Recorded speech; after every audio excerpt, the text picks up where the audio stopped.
Mais je vais présenter un autre aspect de ces énergies renouvelables qui ont été annoncées par la suite. D'abord, qu'est-ce que vous voyez ici? Je pense que tout le monde... Des éoliennes, tout le monde connaît ça. Et si je vous montre la suivante, qu'est-ce que ça vous fait?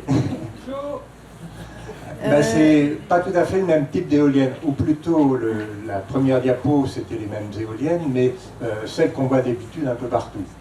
La deuxième diapo, effectivement, c'est le premier parc éolien citoyen de France qui a été financé par plus de 1000 personnes. Donc il y a une petite partie des actionnaires qui sont là, mais ça montre que ces parcs éoliens, au lieu d'être développés, maîtrisés par des opérateurs extérieurs, peuvent être développés, maîtrisés de bout en bout, depuis les études initiales jusqu'à l'exploitation, par des habitants du territoire. C'est un petit peu ce que je vais vous montrer par la suite, voir un peu ce qui change dans ces processus. En fait, en France, je vais m'attacher surtout à la production et consommation électrique. En France, depuis 70 ans, en fait, pour la plupart des consommateurs, à part quelques-uns, je pense à la Vienne ou quelques régies qui existent encore, on a délégué notre production-consommation à un service public.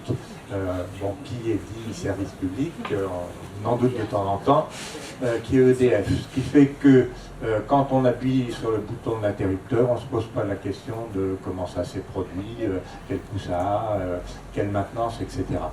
Donc ça, depuis 70 ans, en fait, on a complètement déresponsabilisé les gens sur leur production, voire consommation d'électricité. Heureusement, il y a des choses qui changent. Depuis 2007,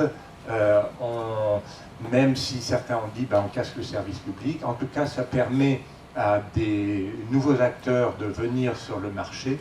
Je n'en citerai qu'un qui est celui que je préfère, c'est Enercop, qui permet de ne plus être raccordé à nos chères centrales nucléaires, mais uniquement de consommer de l'électricité d'origine renouvelable.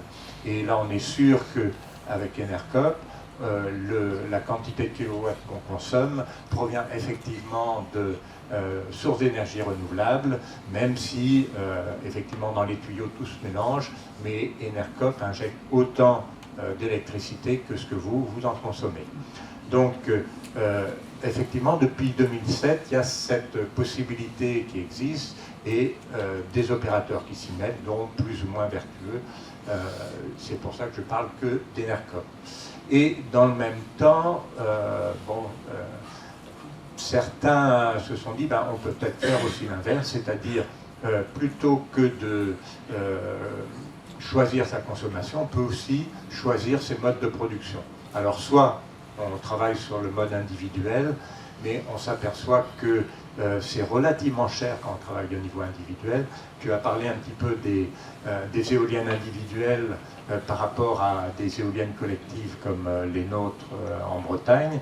Une éolienne individuelle, il faut bien compter 20-30 000 euros pour avoir sa consommation par personne. Une éolienne collective, c'est à peu près 1 500 euros pour avoir une éolienne qui va produire l'équivalent de la consommation d'un foyer, garantie pendant 20 ans. Donc, après on nous dit les énergies renouvelables ça coûte cher, à l'installation c'est pas très cher. Et ça vous permet d'avoir un outil qui tourne pendant 20 ans, y compris main-d'œuvre, remise à plat s'il y a quelque chose qui tombe, etc.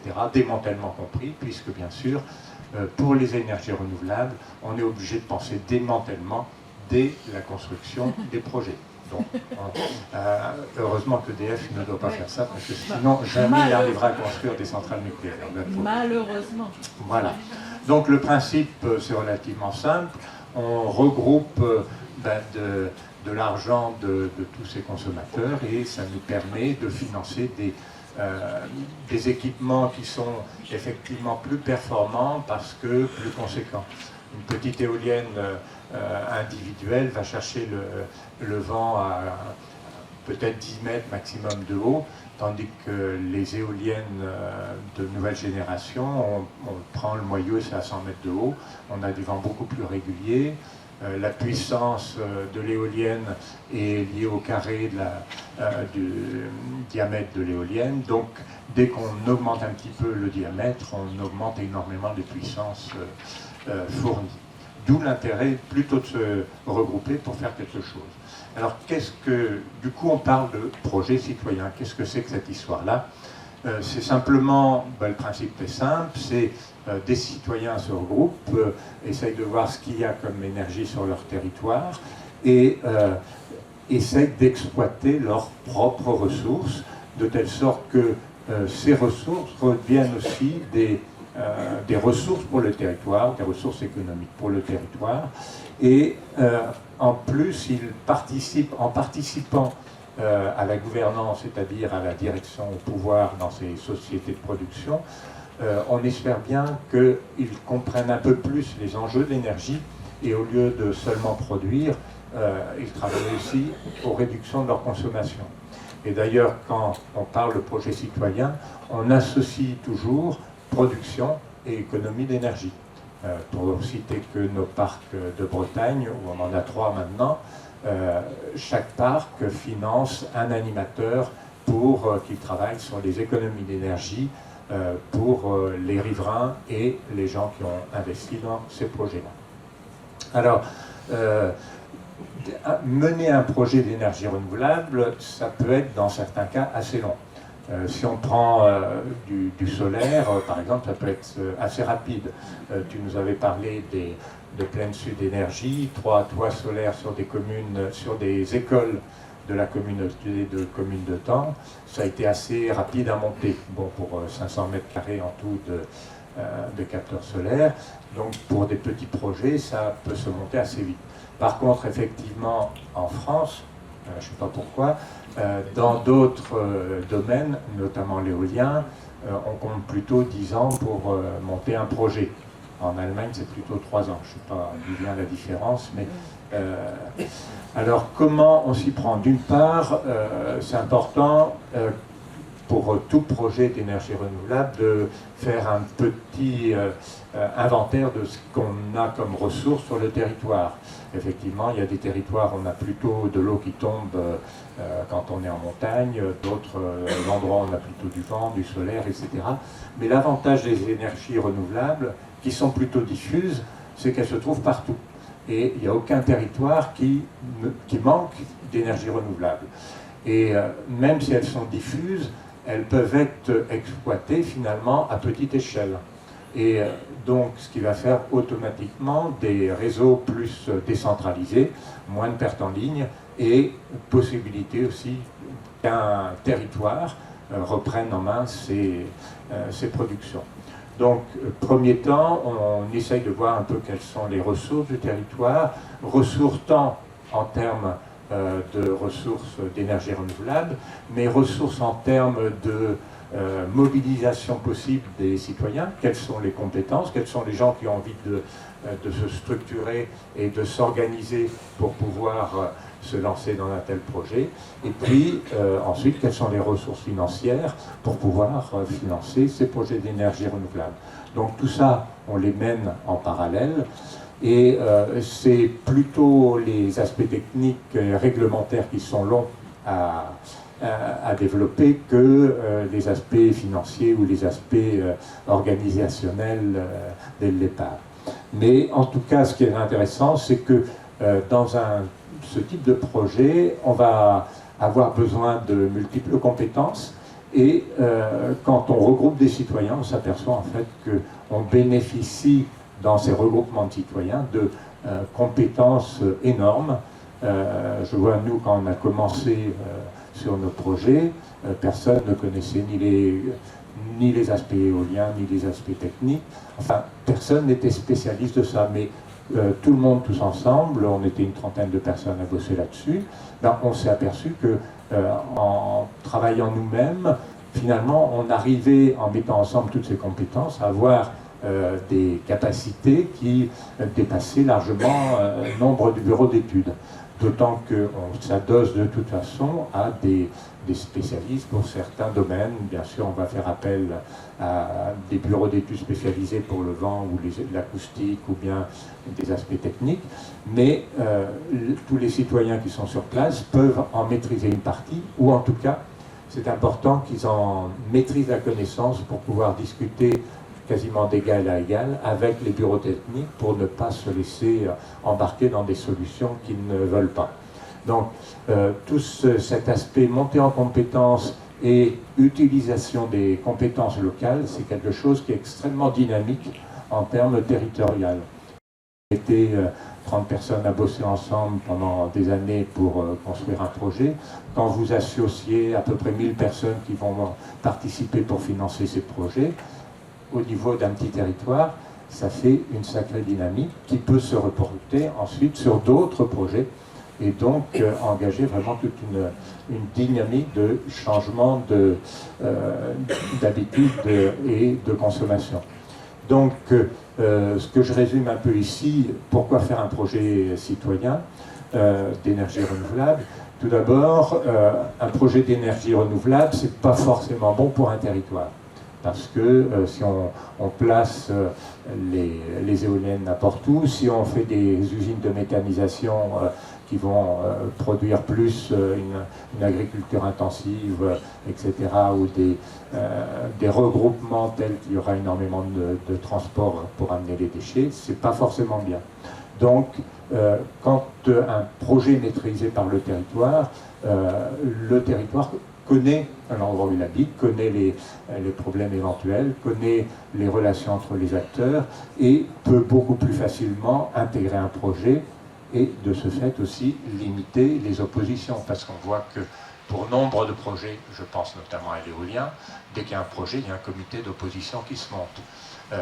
Quand on a des projets qui sont montés par le territoire, ils ont beaucoup plus de difficultés pour impliquer des riverains, parce que non, ils trouvent que, et oui, c'est intéressant d'essayer de maîtriser sa propre énergie. Ensuite, ça permet des nouvelles formes de cohésion sociale, comme je le disais. Quand on implique des gens autour d'un projet, même un projet industriel, puisque des projets d'énergie renouvelable, il ne faut pas se cacher les yeux, il y a des compétences techniques, des financements de type industriel, mais la différence, c'est qu'ils sont maîtrisés sous forme coopérative par les gens du coin. Du coup, ils se forment pour travailler ensemble, pour apprendre à gérer ensemble une société, pour apprendre à gouverner ensemble, c'est-à-dire créer des pactes d'actionnaires, travailler sur les statuts, et puis se coltainer des comités de direction pour comprendre quels sont les enjeux et prendre rapidement les bonnes décisions. Donc tout ça, ça permet de créer une nouvelle forme d'appréhension de l'économie locale par des gens qui, au départ, ne sont pas forcément spécialistes de ça. Et on s'aperçoit que finalement, des gens qui ne sont pas spécialistes peuvent arriver ensuite à présenter ailleurs tous les processus, des formes de structures économiques, juridiques, même dans des hauts lieux. J'étais intervenu à Sciences Po à Paris pour présenter des types de structures juridiques et montage financier, alors que moi, je n'ai aucune formation juridique et financière. Je suis sculpteur. Bon, mais au fur et à mesure, on se forme. Et finalement, c'est assez intéressant de se former, et c'est une sacrée aventure. Bien sûr, quand c'est un projet de territoire, ça permet des retombées économiques pour le territoire. Des entreprises, les grosses entreprises qui viennent déposer des projets d'énergie renouvelable chez vous, c'est pas uniquement pour le plaisir de faire des énergies renouvelables. C'est avant tout des énergéticiens qui ont des enjeux financiers. Il y a des fonds d'investissement derrière, il y a énormément de spéculation derrière. Et en fait, on vient dans les territoires le plus souvent ruraux pour prendre une ressource et l'exporter ailleurs. Mais ça ne profite pas au territoire. Donc, même s'il y en a, on dit, si, ça va vous faire des revenus, vous aurez quelques taxes liées à l'IFER ou les ex-taxes professionnelles, quelques loyers, mais c'est qu'une toute petite partie des revenus qui sont générés. Et même pour les impôts, une société locale va payer de plein pot 33% d'impôts. Les multinationales qui viennent sur votre territoire exploité, ça n'est pas du tout les mêmes taux d'imposition. Ils sont beaucoup plus faibles parce que défiscalisation, c'est très facile à faire.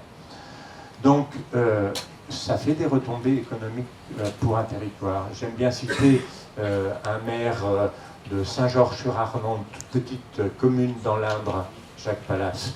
Ils ont un parc éolien qui a été financé par la collectivité, une société d'économie mixte.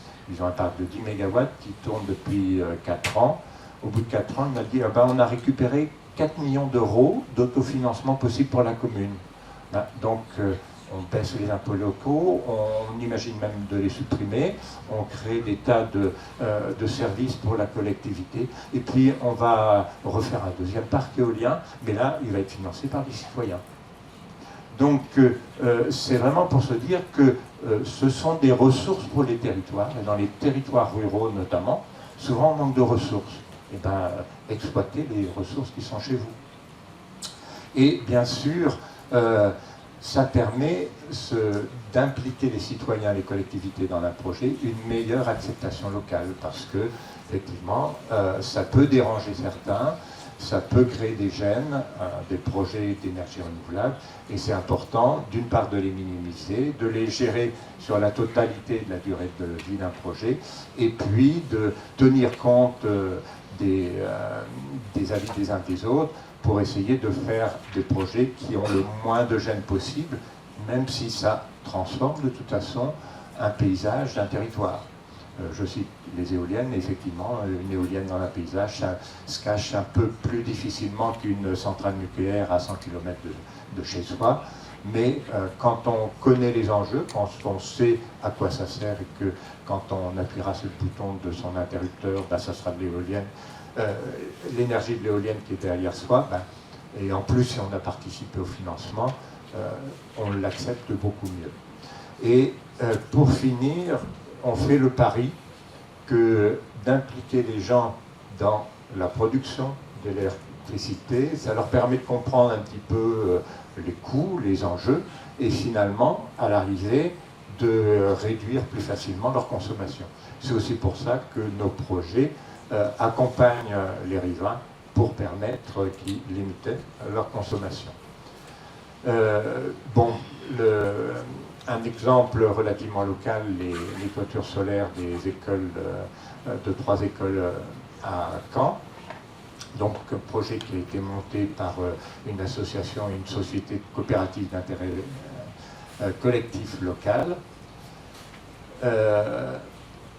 C'est quand on parle de projet d'énergie renouvelable, effectivement, le principe c'est que des gens participent au financement, en participant au financement, bien sûr, c'est un investissement. Les risques sont relativement faibles parce que, effectivement, vous aurez tous besoin d'énergie. On aura, je crois, encore un petit peu longtemps du soleil, donc tant qu'on vit encore, je crois qu'on verra encore du soleil, du vent, de l'eau, etc. Donc ce sont des ressources qui vont rester sur place. Donc on a une ressource qui est pérenne, on a des consommateurs qui sont assez pérennes, donc le cycle peut fonctionner assez bien. Maintenant, comment on peut arriver à maîtriser, gérer des projets comme ça qui nécessitent quand même des budgets relativement importants? Là, je vais vous parler des parcs éoliens qu'on a montés en Bretagne. C'est des budgets de 12 millions d'euros quand même. Déjà, l'originalité de ce projet, c'est que depuis le début, ce sont des gens qui se sont regroupés pour réfléchir aux études, financer les études. Financer les études dans un projet éolien, on n'est pas sûr d'arriver au bout. Là, on a mis 300 000 euros qu'on a réussi à mobiliser sur le territoire en 1 mois pour, avec le risque que ça a nécessité, pour financer les études, être maître de l'organisation des études, parce que c'est nous qui décidions où on allait les mettre, ces éoliennes, qu'on n'allait pas en mettre 6 mais que 4 pour pouvoir être moins gênant pour les riverains, etc. Et on a réussi à obtenir effectivement 2 permis de construire. Mais une fois qu'on a les permis de construire, se pose la question de financer, non pas quelques centaines de milliers d'euros pour les études, mais passer plutôt à des millions d'euros, puisque là, c'est sur 4 éoliennes qui coûtent un peu moins de 12 millions d'euros installées, raccordées et compagnie. Donc, ça c'était dans les années 2009, où on a eu nos permis de construire. On a dû franchir quelques obstacles, parce qu'en France, on aime bien protéger les consommateurs, donc mettre des tas d'obstacles pour pas qu'ils y arrivent. Comme ça, ils ne prennent pas le risque. Et donc, notamment, concernant l'investissement, on n'avait pas le droit d'associer plus de 100 personnes dans un projet sans avoir l'autorité des marchés financiers qui viennent contrôler qu'on garantisse bien les petits souscripteurs. Mais pour faire un dossier, pour avoir l'aval de l'autorité des marchés financiers, en gros, il faut faire un dossier qui coûte entre 100 et 200 000 euros. Il faut que l'entreprise ait une antériorité de telle sorte qu'elle puisse justifier qu'elle soit solide, etc.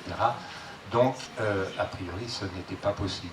Ce qui fait que l'ADEME, qui nous a soutenus dans cette aventure-là, nous a mandaté pour trouver une solution. Et la solution qui a été trouvée avec des partenaires comme Enercop, la Nef, le Crédit Coopératif ou Solira, Espul, qui sont des plus branchés dans le solaire, ça a été de créer un fonds d'investissement national qui s'appelle Énergie partagée, et qui, lui, aurait le droit de communiquer pour financer l'ensemble des projets de renouvelables citoyens en France, et donc permettre de respecter la loi, et que localement, on puisse contourner un petit peu la loi en s'appuyant sur son fonds d'investissement, mais en communiquant un petit peu autrement localement. Ce qui fait qu'en communiquant à titre privé, en faisant des réunions qu'on a appelées Tupperwatt, on a réussi à créer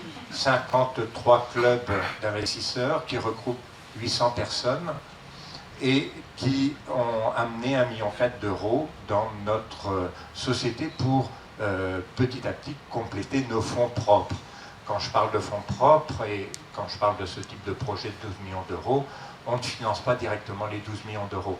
On récupère un peu de fonds propres, une fois qu'on en a assez, on va voir les banques, et on complète avec des emprunts, ce qui fait aussi qu'on arrive à financer plus de projets quand on fait des emprunts, parce que ça se rembourse au fur et à mesure de la vie du projet. Donc, on a pu mobiliser 53 clubs d'investisseurs, 800 personnes, qui se seront regroupés au sein d'un collège qu'on appelle le collège des clubs. Un autre collège a été les membres fondateurs qui avaient suivi de bout en bout le projet et qui ont apporté aussi une somme assez conséquente, 450 000 euros. Énergie partagée, le fonds d'investissement que je vous avais indiqué qui a apporté 500 000 euros. Les collectivités locales ont été intéressées pour qu'elles y arrivent.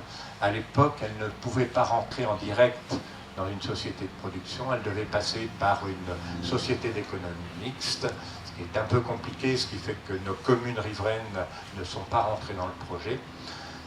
Mais aujourd'hui, avec la loi de transition énergétique, une collectivité peut rentrer en direct dans une SAS ou une société de production d'énergie locale, ce qui est beaucoup plus simple pour pouvoir associer collectivité et citoyens. Parce que pour nous, associer la collectivité, c'est quand même pas mal, parce que quelque part, elle représente tous les citoyens qui n'ont pas forcément tous les moyens d'investir dans ce type de projet.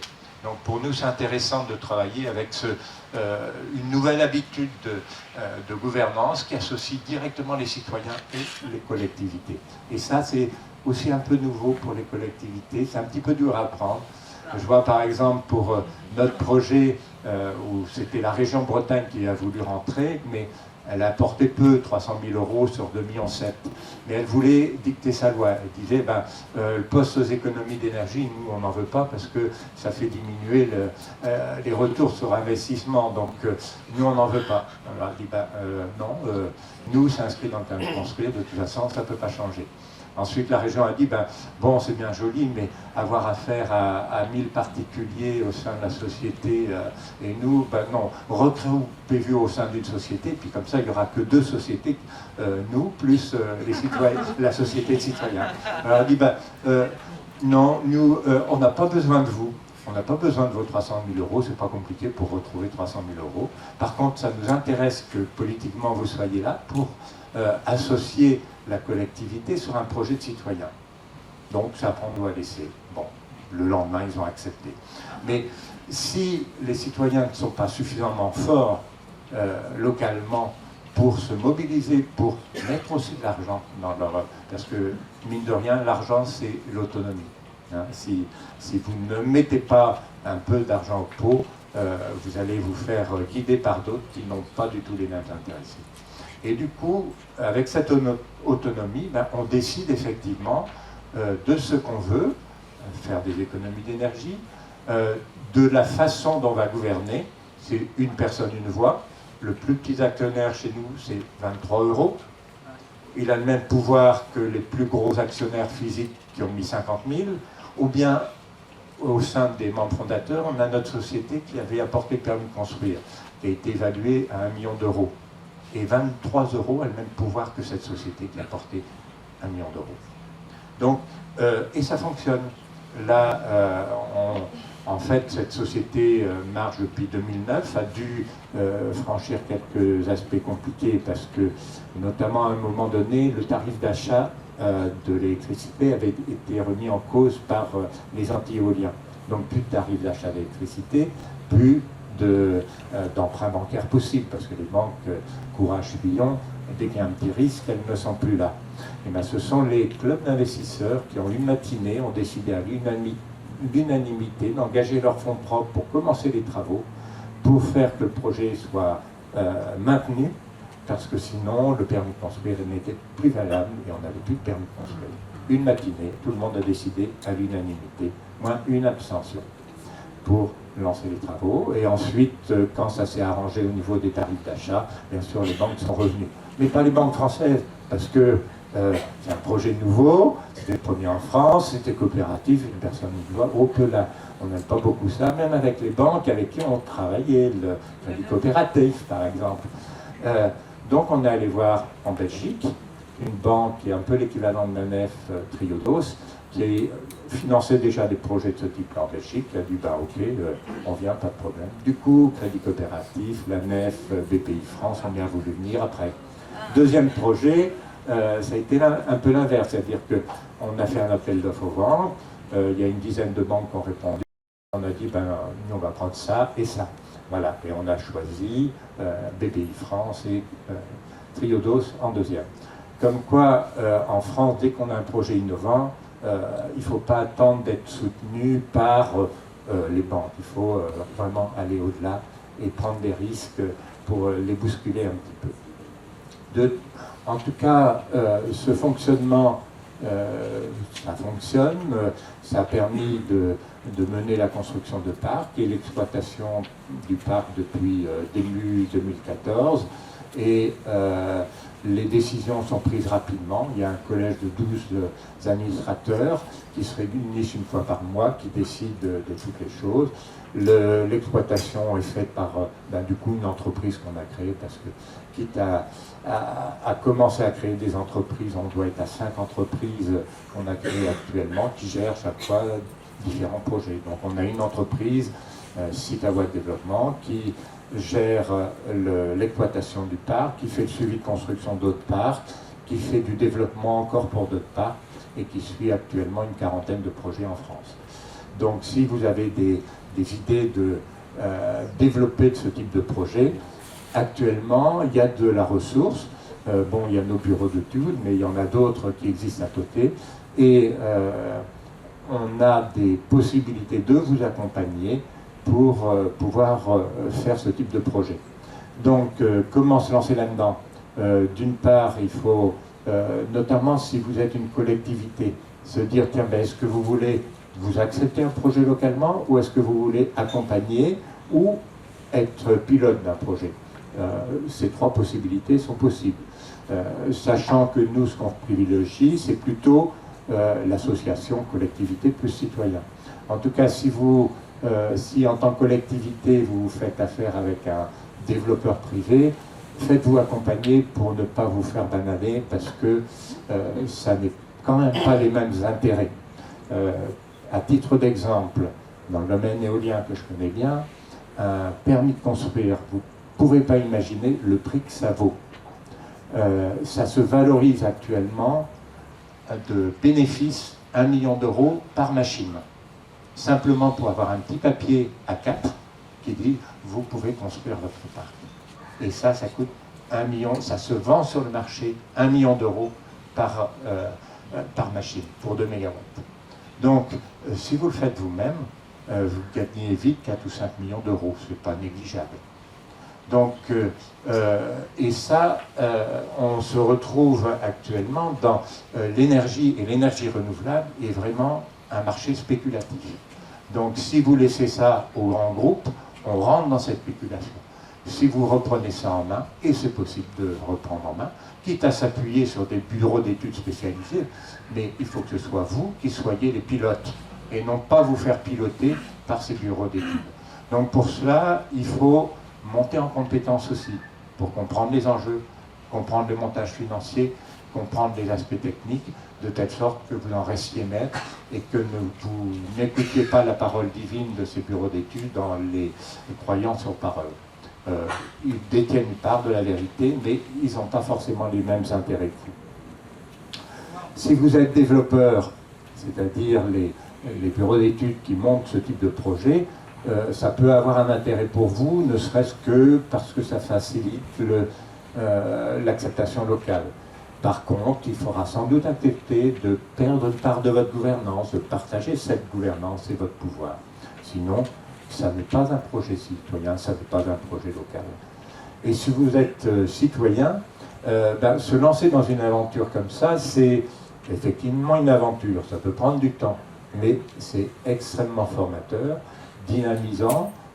Ça permet de travailler, non pas de s'opposer à telle centrale nucléaire, parce que s'opposer, c'est un peu fatigant à la fin. Mais quand on travaille sur un projet positif, collectif, ça permet de surmonter les obstacles et puis de créer une sacrée dynamique au sein des groupes. Et actuellement, des outils se mettent en place pour vous accompagner. Donc, pour les premiers, c'était peut-être un peu long, compliqué. Pour les suivants, ça reste encore un peu long, beaucoup moins compliqué et beaucoup plus facile. Bon, je passe rapidement sur les possibilités, on pourra revenir parce que je crois que l'heure a pas mal tourné.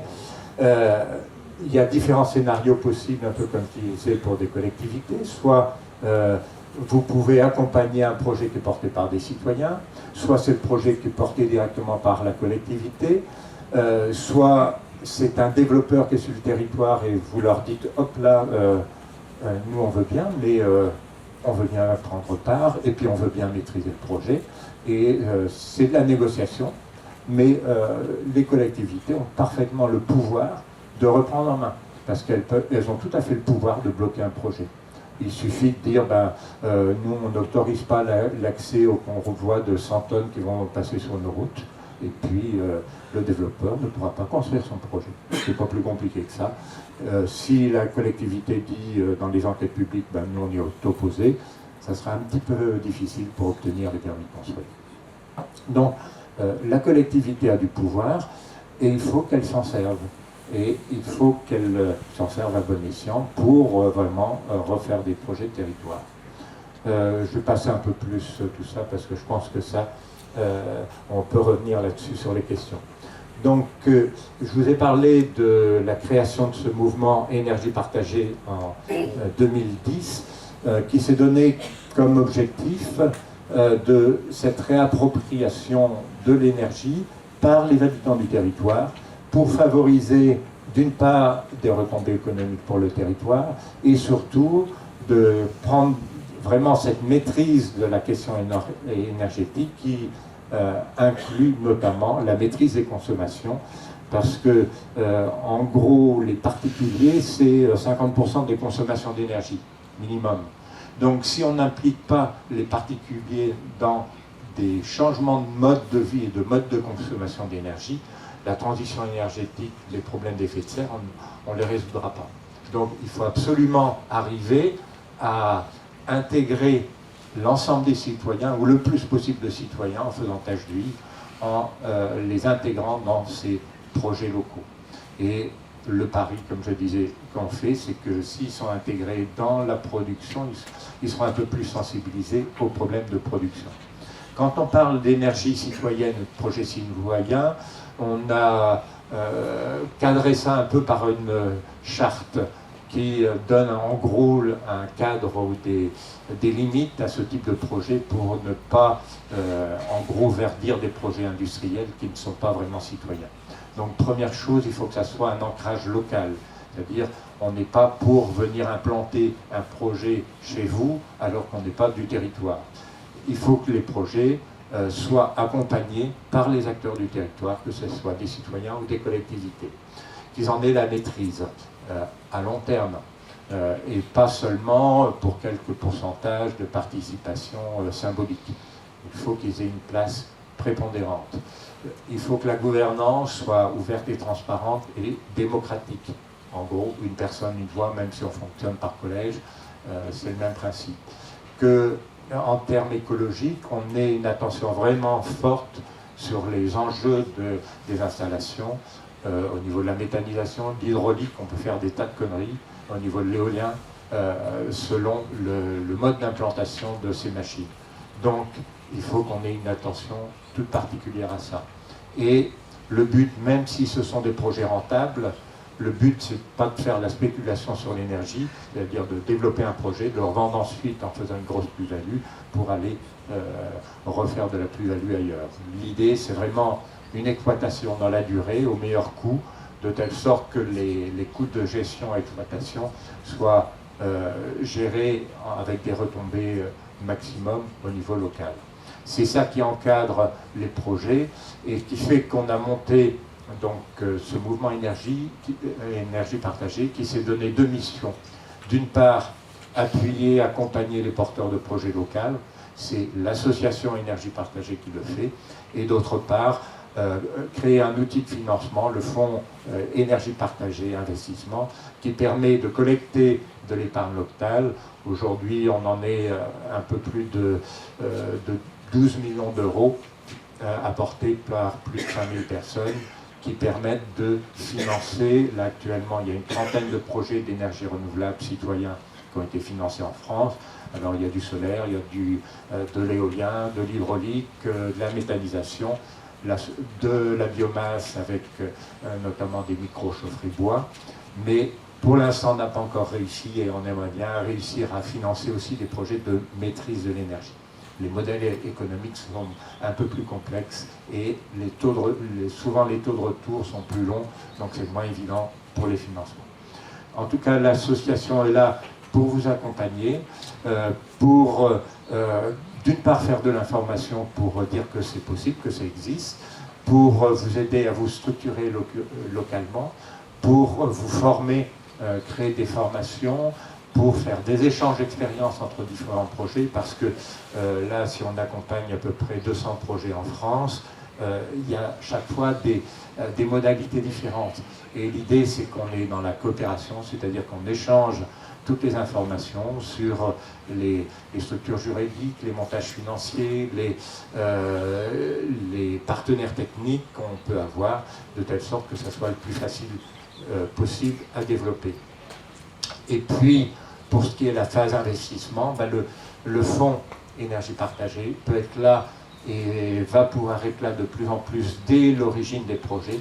Et on est en train de travailler aussi à la mise en place d'un fonds d'investissement qui pourra permettre le financement depuis les études initiales des projets, jusque accompagner dans le montage des projets, montage des relations avec les banques, parce que c'est pas toujours facile d'aller voir une banque quand on est un projet local pas connu et qu'on veut commencer à mettre des millions d'euros. Les banques locales elles nous regardent un peu comme des extraterrestres. Quand on est accompagné par une structure un peu plus grosse qui travaille dans cet esprit, on a déjà un petit peu plus de crédibilité, et crédibilité veut dire des taux bancaires qui baisse. Et quand on gagne 1, 2, 3 points sur des taux bancaires, c'est énorme à la fin. Donc c'est quelque chose qui monte en puissance, qui est encore relativement jeune par rapport à des pays voisins où 50% des énergies renouvelables appartiennent à des citoyens. En France, on n'est encore qu'une toute petite minorité, mais ça veut dire qu'on a des marges pour progresser. Et donc, vous voyez, il y en a un petit peu partout qui se développent. Et donc, c'est une aventure qui commence. On a mis en place aussi des réseaux régionaux qui permettent d'accompagner un peu plus près les porteurs de projets. Donc vous voyez un petit peu la liste des réseaux qui existent pour l'instant.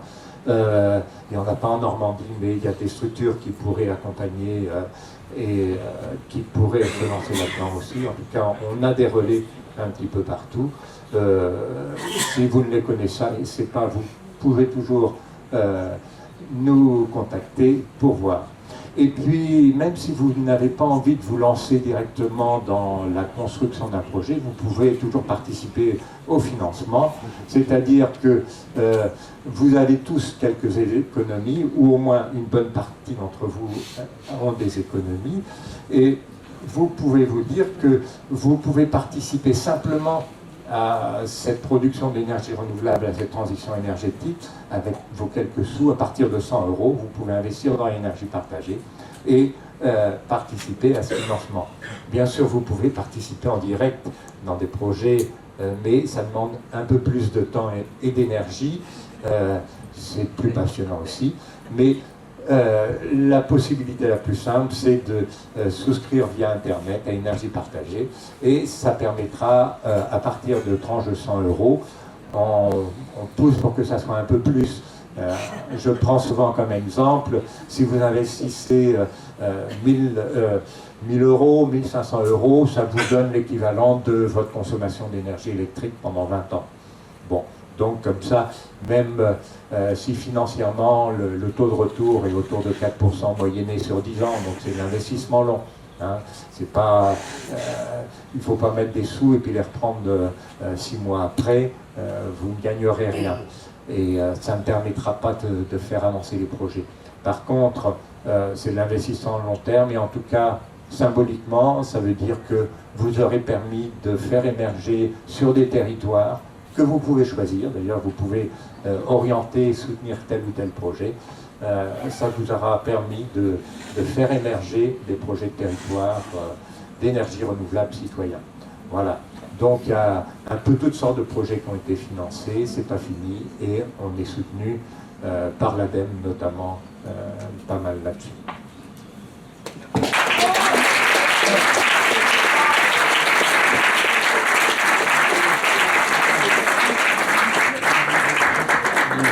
La parole, eh ben, elle est citoyenne, donc elle est à vous. Il y a un micro qui va circuler. Je ne sais pas si y a quelqu'un qui va le faire passer.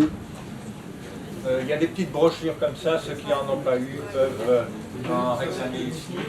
Et un petit détail aussi, on a édité des brochures qui permettent de monter un peu de vous accompagner sur la méthodologie, sur les déroulés, et c'est téléchargeable.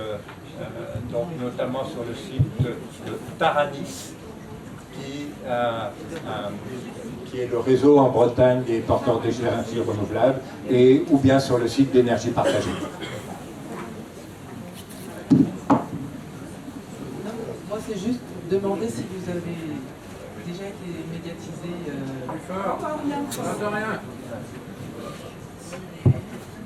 Savoir si vous avez déjà été médiatisé suffisamment, genre passé sur le 20h de France 2.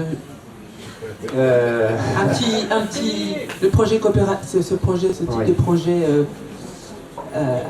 citoyen au niveau énergétique, a-t-il déjà eu un peu, comment est-ce qu'on appelle de ce côté-là, il ne faut pas d'aura médiatique.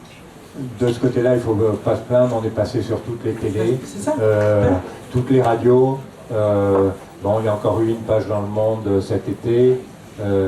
Dans la plupart des journaux, on est passé aussi. Donc, ça a été pas mal médiatisé. Par contre, c'est pas encore complètement connu. Donc, n'hésitez pas à transmettre l'info. Bonjour, merci pour posé, très riche, très généreux et tout. Moi, j'entends local et tout, solutions locales et tout. J'ai entendu Michel Frémont passer un petit peu sur l'hydroélectricité. Je vous ai entendu passer un petit peu aussi et dire que les problèmes de l'eau, c'était un petit peu compliqué. Alors moi, je voudrais poser une question, parce que je suis normand, je vais habiter la Manche, et dans la Manche, il y a un fleuve qui s'appelle la Vire, magnifique fleuve sur lequel sont installées actuellement 4 microcentrales électriques, mais 4 microcentrales qui sont en ce moment à l'arrêt depuis 4 ans. Depuis 4 ans, parce que l'agence de l'eau, tu me corrigeras si je me trompe, hein, mais Seine-Basse-Normandie, c'est ça, ou Normandie-Seine, ou je ne sais pas trop quoi, à un moment donné, décidé que ces centrales devaient s'arrêter pour des raisons que moi je n'arrive pas à connaître. Il semble qu'il y ait pas mal de... Je m'excuse, c'est pas pratique de parler dans le micro. Enfin, tu as dit, Michel, tout à l'heure, tu as dit c'est toujours très compliqué quand on parle de l'eau, et moi je n'arrive pas à en savoir davantage que ce que tu viens de me dire là, c'est-à-dire qu'effectivement, on essaye de comprendre ce qui se passe au niveau de ces 4 microcentrales qui sont créées par une entreprise normande, qui est près de Condé-sur-Vire, qui installe des microcentrales en France, même à l'étranger, et sur la Vire, eh bien, semble-t-il, c'est irréversible. C'est-à-dire que nous, on a essayé de comprendre ce qui s'y passait, on n'arrive pas à savoir. Voilà. Oui, si tu peux m'éclairer. Alors qu'une microcentrale comme celle de Condé, dans les années 60, alimentait entièrement Condé-sur-Vire, quoi. Et on démonte en ce moment par des barrages. Oui, alors il y a un gros problème sur le petit hydraulique, effectivement, qui est complexe, lié à la réglementation. Si votre rivière est classée en première catégorie, donc c'est pour les remontées de saumon en particulier, sur ce type de poisson, et dans ce cas-là, le principe c'est d'exterminer tous les obstacles. Donc effectivement, ils sont dans cette optique-là, c'est-à-dire... Et en plus, l'eau, c'est géré par beaucoup de monde en France, entre la DDE, la DDA, effectivement les agences de bassin, etc. Ce qui fait qu'au niveau procédurier, l'éolien, c'est déjà chiant, long et compliqué, mais l'hydraulique, Moi, j'ai travaillé sur un projet qui était plutôt en ex-Haute-Normandie, on n'en sort pas, quoi. C'est assez désolant.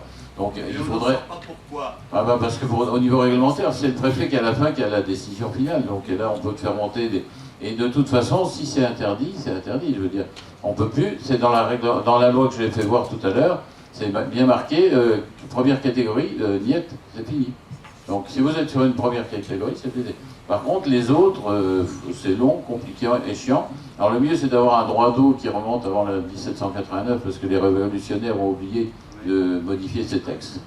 Donc on est sur la royauté. Hein. Mais ça permet de mettre en place, ou avant 1909, qui est l'autre date fatidique pour le petit hydraulique, où là les gens avaient une autorisation d'exploiter. Donc c'est plus simple, mais avec un renouvellement, et si on a passé la date qui est de 90 ou de 80 ans, je ne sais plus, donc en général le mec qui avait la centrale casse sa pipe, et le gamin qui reprend, il ne sait pas qu'il y a une date, l'administration, c'est... Donc vous voyez, c'est très compliqué. Les aspects environnementaux, on ne peut pas les défendre en première catégorie. En deuxième catégorie, on peut arriver à monter un dossier. Mais en première, faut laisser tomber, quoi. Sincèrement, la loi est contre nous et on ne pourra pas. Et puis au niveau environnemental, les barrages ont un problème. Par contre, la pico-hydraulique, comme je vous disais, c'est aussi une bonne solution. Ça veut dire que vous avez une maison au bord de la rive, vous mettez votre petit machin qui fait des... Voilà, et puis c'est tout. Sauf que l'agence de l'eau Seine-Basse-Normandie nous demande de faire tomber nos droits sur l'eau. Ah oui, bien sûr, ils demandent. C'est une question quand même. Voilà. Vous me recontacterez, on pourra en reparler sur GSU. On avait fait une étude avec les 7 ans à l'époque sur la ressource en Basse-Normandie. Et Vézin, c'était 50%. Donc heureusement qu'il reste, c'était dur. Merci. Bonjour, j'ai deux choses à vous demander. Où s'en est la climatisation à l'ère du soleil? Et la deuxième chose, vous avez beaucoup parlé des centrales mixtes où on utilise le bois, mais on se fait, nous, dans les Vosges et peut-être certainement ailleurs, beaucoup de soucis sur le fait qu'on utilise beaucoup de bois et bientôt les forêts vont tous raser. Pensez au projet à Gardanne.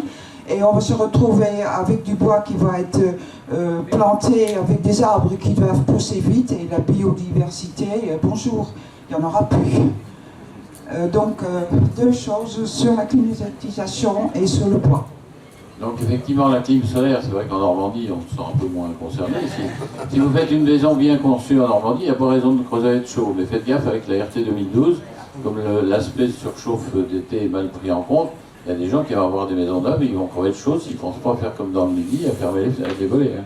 Mais bon, ça c'est un autre sujet. Donc la clim solaire, ça fonctionne. Alors il y a beaucoup de matériel plus ou moins merdique, chinois et autres, mais il commence à y avoir des produits très performants. Et moi je travaille un peu là-dessus parce qu'on a des projets sur Madagascar.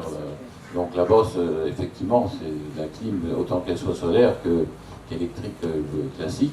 Mais il y a des produits qui fonctionnent, hein, avec des tubes sous vide qui ont un haut rendement. On peut avoir des systèmes performants. Mais là, je pourrais vous en reparler longtemps, mais vous pouvez me contacter si vous voulez avoir des éléments techniques là-dessus. On ne va pas rentrer dans le détail, mais sachez qu'il y a des produits actuellement très performants. Si vous avez besoin de clim, il y a des choses qui fonctionnent bien. Il y a des trucs merdiques. Hein. C'est comme dans beaucoup de ces choses. Pour le bois énergie, alors là encore, il faut travailler avec une vision locale de la ressource. Encore une fois, moi j'ai travaillé pour la mise en place de plateformes où il y a eu des cycles de montée, par exemple la communauté Éco-Vallée de Seine. On a fait un travail pour eux, analyser les ressources du potentiel existant avec les agriculteurs, avec tous les partenaires possibles, les gens du parc, des ONF, souvent qui sont difficiles à joindre. Et on arrive à faire un projet on évalue le potentiel existant et celui qui pourrait être développé. Encore une fois, il faut que ce soit à l'échelle du territoire. Encore une fois, comme je disais, l'exemple de la Cogema, pardon, c'est le vieux nom, Areva, ça va changer de nom bientôt quand il va en faire faillite. Areva, s'il veut se chauffer au bois, c'est un massacre de la filière bois normande existant, qui se structure difficilement, avec déjà des gens qui ont des rôles un peu de lobbying, etc. Donc il y a vraiment aussi une recherche à mettre en place. Il faudrait travailler comme ils font à énergie partagée, que les citoyens et les collectivités se saisissent de la ressource bois pour la gérer de façon locale et pour faire que le bois qui est là va servir à une chaufferie qui va servir localement. Excusez-moi, oui. l'ONF, politique nationale, c'est qu'il faut que le bois pousse vite et qu'on peut l'utiliser pour chauffer et tout ça. Donc si vous vous trouvez sur votre commune avec du bois qui est géré par l'ONF, il n'y a rien à faire. Ah bah, ça, c'est comme sur l'eau. Le problème, c'est qu'effectivement, l'État gère pour nous, et quand l'État gère, on est mal, c'est trop en général. Donc effectivement, là, quand c'est l'ONF, je sais bien, en l'occurrence, dans le projet qu'on a eu, ils sont venus juste nous dire, nous, de toute façon, tout est géré et circulé, il n'y a rien à voir. Et là, la collectivité, même, voilà. Mais c'est faites gaffe, dans la forêt privée, il y a, enfin, je sais pas, dans les régions, ça dépend, il y a beaucoup de forêts encore communales ou départementales. Mais l'ONF, quand elle gère des secteurs, on ne peut rien contre eux non plus, malheureusement. Moi, j'ai pas la solution. À part changer la loi, mais là, il faut changer de député. Hein, parce que j'ai les noms de ceux du coin, en tout cas, c'est pour eux qui vont bouger des trucs. Ok. Merci à nos deux intervenants, que j'ai trouvé passionnants. Ma question porte surtout sur le premier intervenant, sur l'hydrolien. Alors, vous l'avez évoqué très rapidement, l'hydrolien. Je voudrais savoir un petit peu votre point de vue. À la fois l'hydrolien fluvial, je vois sur Orléans, sur la Loire, donc il y a une hydrolienne qui est mise en place à l'essai pour l'instant, apparemment ça se passe bien. Et puis je sais que là, tout près d'ici, la Manche est un excellent passage de grands courants sous-marins. Donc je voulais avoir votre point de vue là-dessus. Effectivement, c'est un potentiel important. Alors sur les fleuves, il y a plein mal de petites opérations. On sera surtout sur la petite machine, comme ce qui se développe autour de Nantes. Et là, les premiers essais sont concluants. Bon, il n'y a pas encore beaucoup de machines. Hein. Il y a des systèmes dits flottants à roues, etc. Vous voyez, qui se servent juste du passage du courant sur un fleuve. Donc, bien sûr, il ne faut pas boucher la Seine, par exemple. Ça va coincer. Mais sur les bords, hein, dans certaines, vu les méandres, etc., comme c'est des machines flottantes, elles peuvent facilement produire de l'électricité avec un câble qui se raccorde. On avait fait une étude parce que justement sur ce projet, sur la Seine, encore une fois, il y avait des besoins électriques pour une usine de pompage de l'eau pour la Seine justement. Et on avait dimensionné plusieurs solutions avec... donc on était bureau d'études de proposition, bien sûr, après Dans la réalité, ça ne se fait pas encore, mais je pense que ça va y revenir. Donc ça, au niveau des fleuves, il y aura beaucoup de solutions potentielles avec des machines souples, faciles, flotteurs, simples à déplacer, etc. Et bon, c'est plutôt sympa. D'ailleurs, on peut mettre même un petit restaurant sur les planches en bois au milieu des turbines. Ça peut être rigolo. Il ne faut pas faire du steak électrique ni des infrarouges électriques pour chauffer les couillons qui mangent l'hiver. Parce que c'est pas au plus des raisons d'être débile, parce qu'en fait l'énergie est renouvelable. Et ça arrive aussi. Et pour revenir sur bien sûr le rat Blanchard, c'est le plus gros courant d'Europe a priori qui passe là. Donc le potentiel en nombre de PR c'est 2 à 3, suivant qu'on l'utilise à fond potentiellement, mais il y en a autant pour les Jersiais et les anglo-normands que pour nous. Donc c'est con, ils viennent de faire sécession, mais c'est pas grave. On peut faire de l'énergie partagée et les projets peuvent se développer de façon importante. Là, il y a un gros potentiel. Encore une fois, il y a une technique qui se met en place. Il y a de la complexité importante parce que déjà, le rat Blanchard, pour travailler, tu as à peine 1 heure de battement quand tout va bien. Donc tu lâches ton plongeur, il faut qu'il ait le temps de tout serrer avant que ça reparte. Sinon, tu retrouves pas le plongeur. Donc c'est pas simple à mettre en place. Donc il y a plusieurs solutions, je vous rassure. Les systèmes qui peuvent remonter avec flotteurs, etc. Il y a beaucoup de différents projets qui sont en cours en France, en Bretagne. Un peu, voilà, tu peux en parler au contraire. Les Anglais travaillent sur d'autres techniques. Donc pour l'instant, c'est encore des petites puissances. Mais potentiellement, on pourrait faire plus important. Au niveau environnemental, il y a des études qui démontrent que c'est pas là où il y a les poissons, il y a du courant. Ils sont pas cons, les poissons, ils n'ont pas envie de passer à 10 à l'heure, voire plus, dans l'eau. Donc c'est pas des zones où il y a beaucoup de faune et de flore. Donc a priori, les impacts seront peu importants. Voilà. Et je te laisse présenter ce qui se passe. Je vais présenter très rapidement.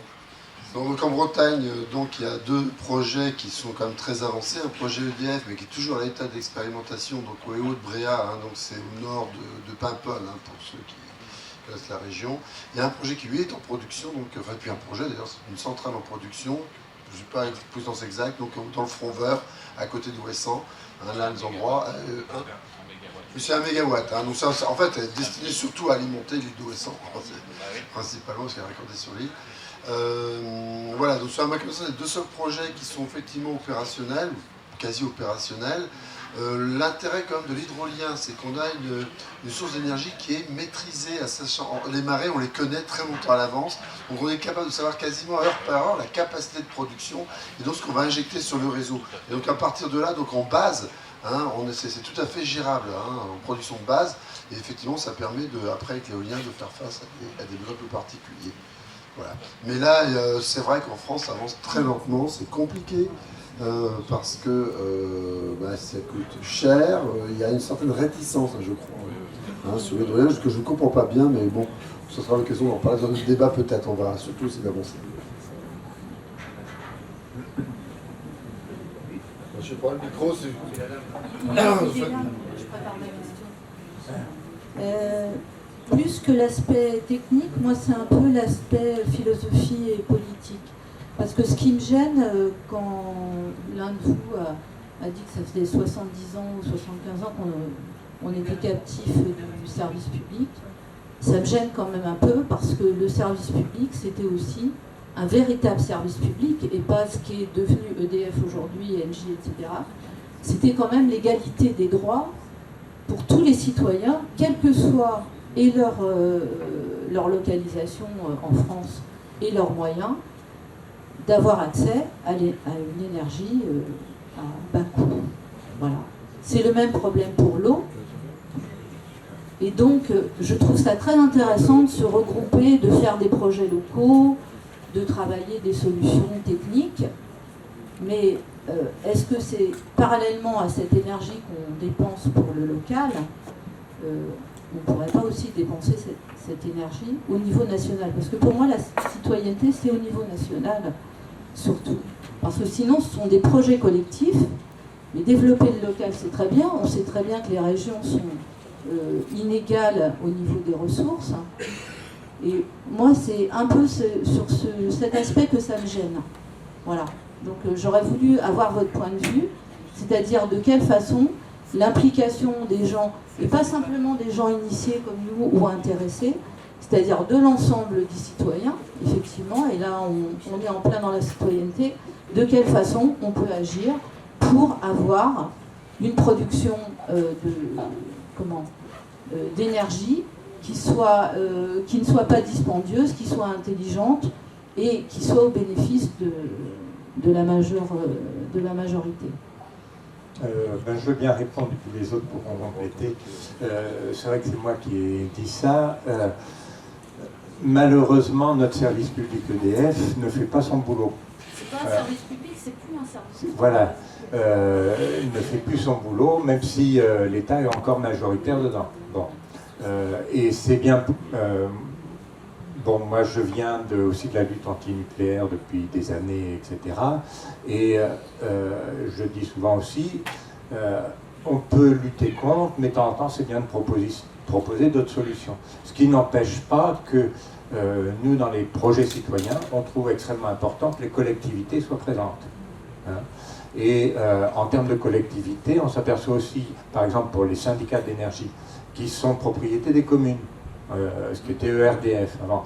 Les communes souvent ont complètement délégué ce pouvoir. Et on leur dit, vous avez le pouvoir localement de maîtriser aussi ou de réimpulser des orientations sur l'énergie. Et il y a un certain nombre de syndicats d'énergie qui commencent à venir. Le premier auquel je pense, c'est celui de la Nièvre, où le syndicat d'énergie a créé une SEM, Société d'économie mixte, où ils se sont associés avec des communes et avec une SAS de citoyens qui s'étaient mobilisés pour racheter un parc éolien. Et du coup, on crée des partenariats non plus public-privé traditionnels, où le public s'associait avec des énergéticiens ou des banques, mais avec des citoyens. Et du coup, ça nous semble important d'apprendre une nouvelle culture de la gouvernance, où on associe directement les citoyens qui peuvent faire remonter aussi des volontés locales. Alors, effectivement, ça ne touche pas tout le monde, on n'est qu'une minorité intéressée, mais on s'associe avec une collectivité qui est normalement élue par l'ensemble des citoyens. Moi, je crois qu'en France, on est victime de la centralisation de l'État français. Quand on parle d'EDF, il peut parler d'entreprise d'État et non pas de service public. Il faut dire les choses telles qu'elles sont. À partir du moment où un service public n'associe pas les gens qui sont directement impliqués par le service, c'est bien le cas d'électricité. Aujourd'hui, EDF, c'est un monstre, des gens qui sont... Vous n'êtes jamais consulté, d'accord, pour savoir comment vous voulez consommer, ce que vous voulez consommer, etc. Donc c'est bien la réappropriation à la fois de la production, et là-dessus, je crois que le travail d'énergie partagée il est extrêmement intéressant et il montre bien la direction dans laquelle il faut aller par les différentes, les synergies qui sont mises en place entre citoyens et les collectivités. Parce que c'est bien là qu'on parle, c'est bien les collectivités. Et puis la France, c'est peut-être pas non plus la bonne échelle. On va peut-être repenser aussi les échelles. Donc ça, première chose, on sera approprié la distribution. On a peu parlé de la distribution. La distribution, elle est, d'une certaine façon, elle est aujourd'hui gérée par des collectivités locales à travers des syndicats. On a très peu parlé. Mais là, effectivement, il faut que les citoyens se réapproprient donc les lignes de distribution de l'électricité, parce qu'on parle toujours des THT, mais c'est l'ensemble qu'il faut repenser, parce qu'aujourd'hui on a des difficultés à implanter des fermes éoliennes, parce qu'on n'a pas de lignes qui suffisent. L'Allemagne aujourd'hui est confrontée à un problème, sur beaucoup d'éoliennes, ils ne savent pas distribuer l'énergie, parce que l'étude de l'ADEME, qui date de l'année dernière, montre très bien ces flux d'énergie qui dans la journée vont des villes vers, de la campagne vers les villes, etc., vers les endroits qui consomment. C'est extrêmement intéressant. Il faut tout repenser, c'est tout le système qu'il faut repenser. Et je crois que ce concept de service public, c'est le public que moi je veux mettre en avant et le service donc qui vient après. Voilà. Juste, effectivement, historiquement, c'est les communes qui ont la responsabilité. Tous les fluides dans une commune, les réseaux de chaleur, etc., c'est une délégation. L'eau publique, regardez à Cherbourg, ils ont fait marche arrière pour l'eau. La CUC a réussi à virer les boîtes privées qui géraient ça.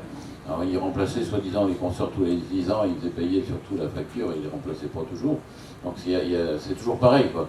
Depuis que la CUC est passée dans l'eau publique, si j'ose dire, les prix de l'eau ont diminué, et en plus ils embauchaient plus de monde. Donc vous voyez que la gestion publique peut être bien quand elle est décidée. Donc il y a des communes qui existent encore, il y a Montdidier, je fais toujours cet exemple, dans la Somme, qui est une petite commune où Madame le maire a eu la chance d'avoir une commune qui n'était pas passée dans le giron d'EDF en 1947. Donc il y a je ne sais plus, une soixantaine ou une centaine de communes en France encore qui sont en régie municipale. C'est-à-dire quand il y a un cas qui vient vous brancher le compteur, c'est un gars de la commune. Hein, et c'est géré. Donc du coup, elle a profité de ça pour développer des parcs éoliens communaux, on va dire, dans le premier temps, citoyens, etc., et avec l'argent qu'elle a gagné, puisqu'elle a sauvé la commune de la faillite avec ce système. Depuis, elle a investi dans du photovoltaïque sur les bâtiments, un réseau de chaleur, la méthanisation, etc. Donc, vous voyez, avec l'argent du public et la gestion intelligente locale, mais moi je pense plutôt qu'il faut, je suis d'accord, il faut décentraliser. Hein. L'énergie jacobine, ça commence à bien faire. Il faut travailler en travaillant le problème à l'envers. On repart du territoire, on regarde ce qu'on peut faire collectivement, et ça sera un vrai service public. Et non pas un service public comme ce qu'on a.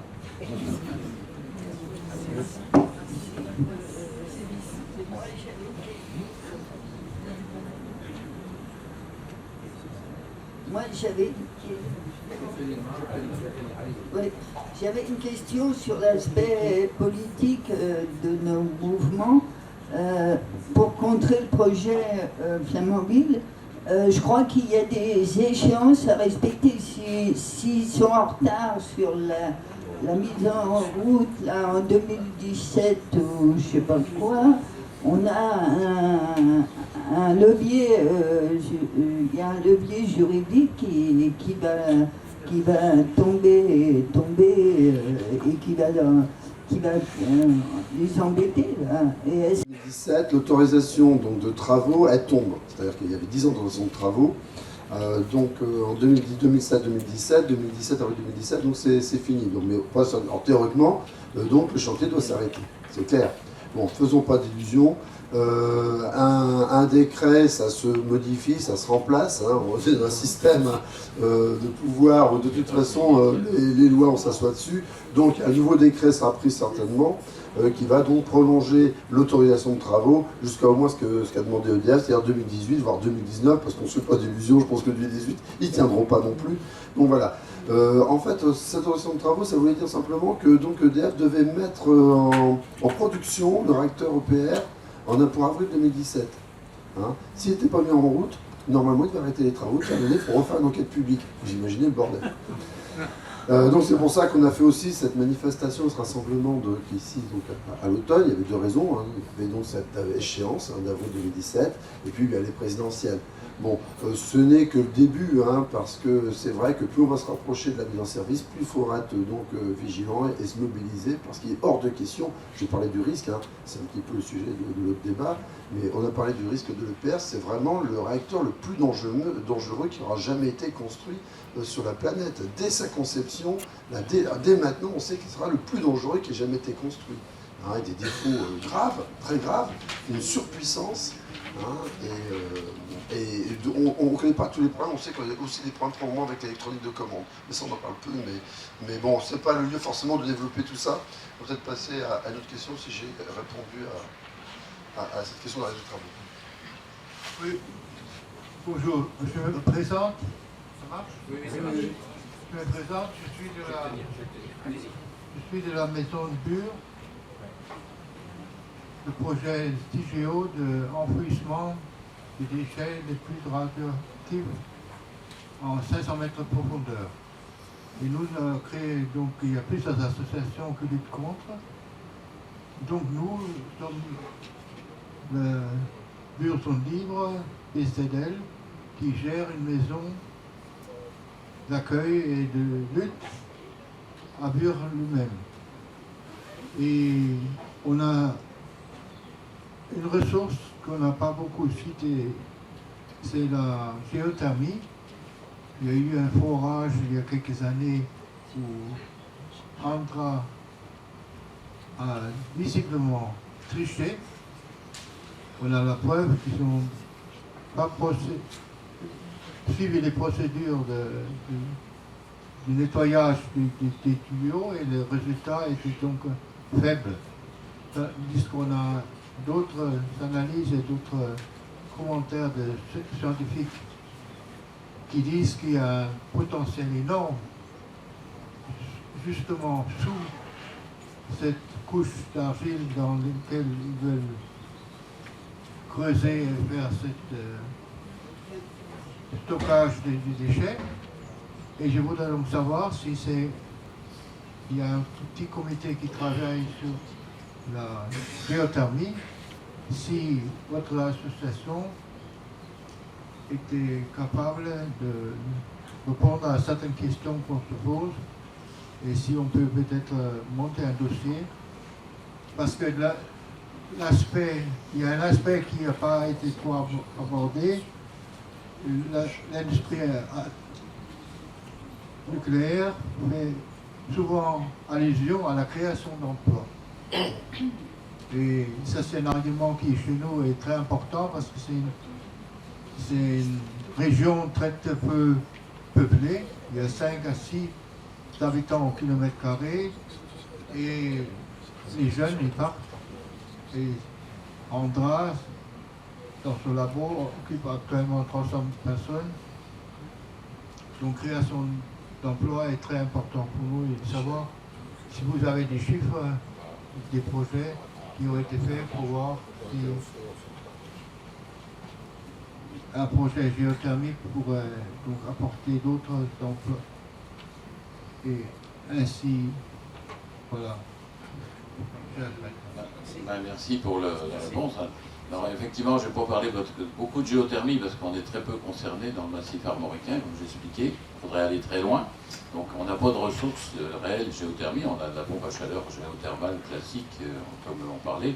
Mais sur ces travaux-là, il y a beaucoup de bureaux d'études qui peuvent vous aider avec... c'est vrai que vous êtes dans un secteur potentiellement intéressant sur la région de Bure. C'est évident que vu la configuration géologique du secteur, il y a du potentiel. Mais moi, je ne connais pas encore le secteur là-bas pour aller plus loin. Et travailler en Normandie, on ne peut pas... Enfin, si sur la région, sur la Seine, on peut travailler sur des projets aussi. Il faut juste avoir... Mais ça, il y a des scientifiques qui ont travaillé forcément à l'université, dans votre secteur, qui a travaillé sur le potentiel. Et après, il faut faire des forages.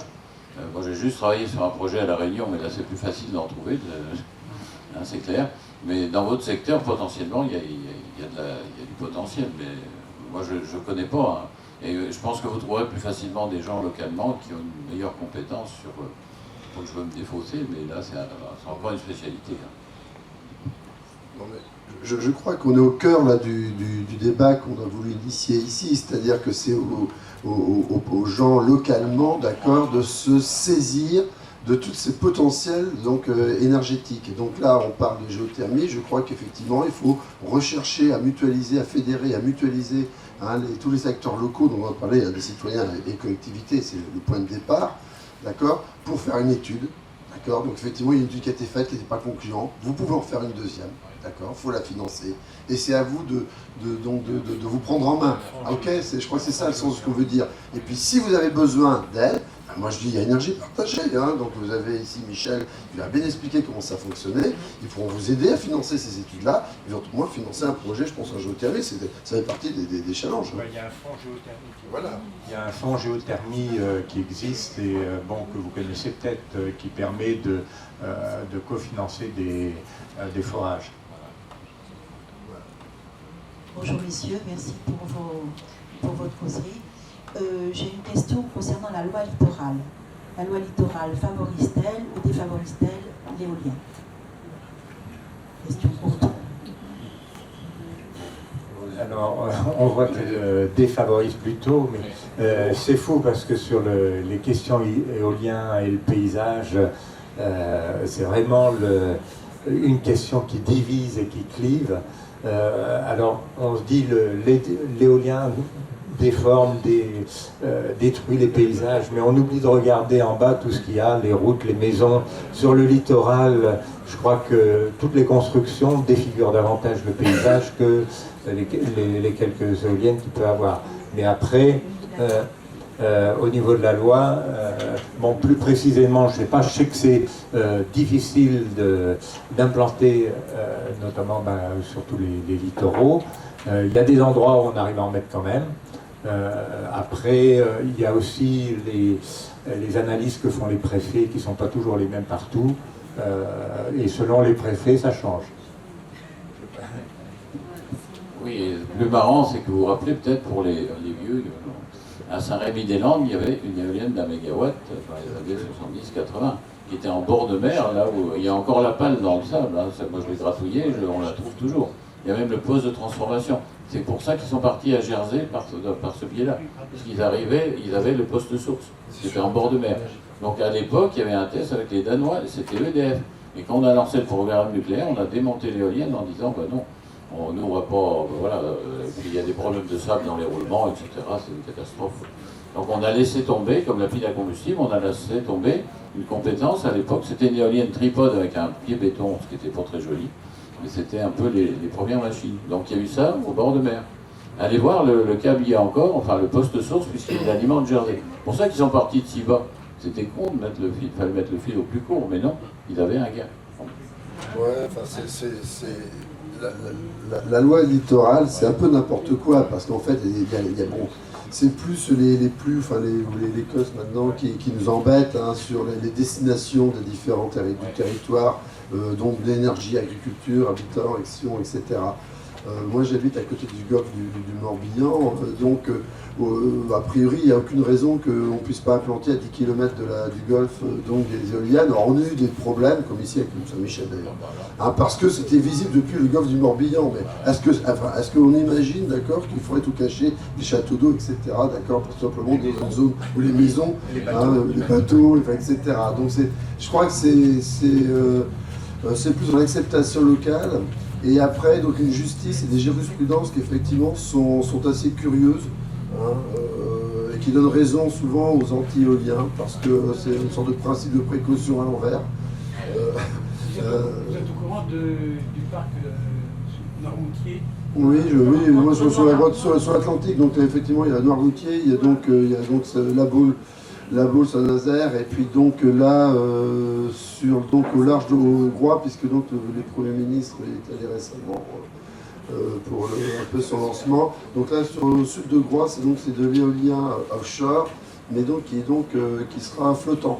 C'est-à-dire qu'il est connecté, il est stabilisé au fond marin, d'accord, par des ancres, hein, simplement, d'accord, et on ramène l'électricité sur le continent, alors que sur les autres, que ce soit ici, sur Fécamp, sur la baie de Saint-Brieuc, sur donc la Baule, enfin Guérande, très précisément, et Noirmoutier, donc ce sont des éoliennes qui sont implantées en tout état de cause, sur tous ces projets. Je crois que Michel l'a dit tout à l'heure, moi j'incite énormément là-dessus, c'est une obligation de démantèlement.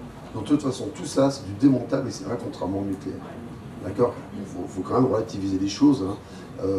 Sur l'esthétique, franchement, il y a des simulations, je l'ai un peu mieux le projet de Guérande, il y a eu des simulations, on a montré des montages photos qui ont montré l'impact donc de ces éoliennes qui sont très grandes, c'est des 5 mégawatts. Donc sur l'impact paysager, franchement, c'est pas plus laid que de voir les tankers, hein, les méthaniers qui passent au large de Saint-Nazaire. Hein, ça se voit pas plus, c'est pas plus moche, c'est pas plus laid. Et au contraire, je te donne, ça fait bouger l'environnement. Une éolienne, hein, ça calme, ça tourne lentement. Et franchement, c'est pas ce qui est le plus moche dans le paysage. Et puis la loi du littoral, elle n'empêche pas de construire des centrales nucléaires. Oui, l'EPR, le littoral. Ouais. Question suivante. Est-ce qu'on peut avoir 2 mots sur les compteurs Linky? Ouais, mais bon, on peut avoir 2 mots sur les compteurs Linky. Alors, moi, je vais vous donner en 2 mots. Le Linky fait illusion sur une technologie qui peut être relativement intéressante, ça s'appelle les smart grids, c'est-à-dire la gestion des réseaux et de l'énergie en réseau. dont Michel l'a un petit peu évoqué, qui est extrêmement prometteuse si elle est gérée par les citoyens, si elle n'est pas contrôlée et pilotée par des multinationales, qu'elles soient d'État ou pas. Voilà, d'accord. Donc le Linky, c'est la plus mauvaise réponse, d'accord, qu'on puisse donner. Deuxième problème avec le Linky, c'est que le Linky, ça engage des fonds considérables, parce que ça coûte très cher le Linky, d'accord. C'est au sens où on va interdire, c'est ce qu'on fait toujours en France. Quand vous voulez bloquer quelque chose, vous arrangez pour détourner l'argent et le mettre là où ça sert à rien. D'accord. Donc c'est le deuxième problème, je dirais, plus économique du Linky. Donc c'est clair qu'il y a une réflexion à avoir, c'est une vraie réflexion sur les smart grids. Donc, moi je crois que là il faut réfléchir. Il ne faut surtout pas aller trop vite parce que ça pose quand même pas mal de problèmes sur l'accès à des données personnelles, sur les modes de consommation, etc. Mais c'est très intéressant, surtout quand c'est contrôlé par les citoyens. Par contre, le Linky, c'est clair qu'il faut refuser le Linky, et là, effectivement, on est... Voilà. Mais bon, nous, on est sur une position qui là-dessus est très claire. Il n'y a pas de discussion possible sur le Linky. Je crois que... Ça marche. Oui, je ne souhaitais pas intervenir sur le Linky. Je dirais qu'en plus de ce que tu as dit, il y a l'aspect social, la suppression d'emploi, etc. aussi. Bon. Moi, je voulais revenir sur l'efficacité énergétique, parce qu'il y a, ça n'a pas été dit, mais il y a une dimension dans l'efficacité énergétique qui est liée à la qualité du courant qui est distribué. C'est-à-dire que quand on a un courant, on appelle ça d'un point de vue technique pollué, c'est-à-dire que soit c'est du déphasage, soit c'est des harmoniques, c'est-à-dire des fréquences multiples, on a à ce moment-là tous les appareils qui surconsomment. Il y a des pertes qui sont, elles sont proportionnelles au carré de la fréquence, etc. Donc ça surconsomme. Et en plus, en particulier en zone rurale, il y a énormément de fuites de courant, etc. Donc des pertes aussi en ligne qui sont dues à un mauvais entretien. Donc tout ça, c'est quelque chose qui produit énormément de pertes sur le réseau. C'est là aussi, à mon avis, ça ne peut être...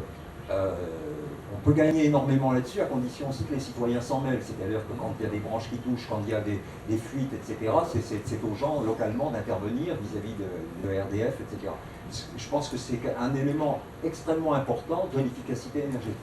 Alors ce qu'il faut savoir aussi, c'est que quand il y a quelqu'un qui a chez lui du matériel obsolète, qui produit, qui détruit le courant, enfin qui fait en sorte que le courant est pollué, ça a des répercussions sur tous les voisins.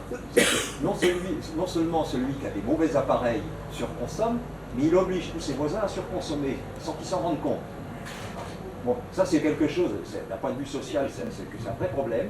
Et c'est la même chose pour les gens qui font des branchements sauvages.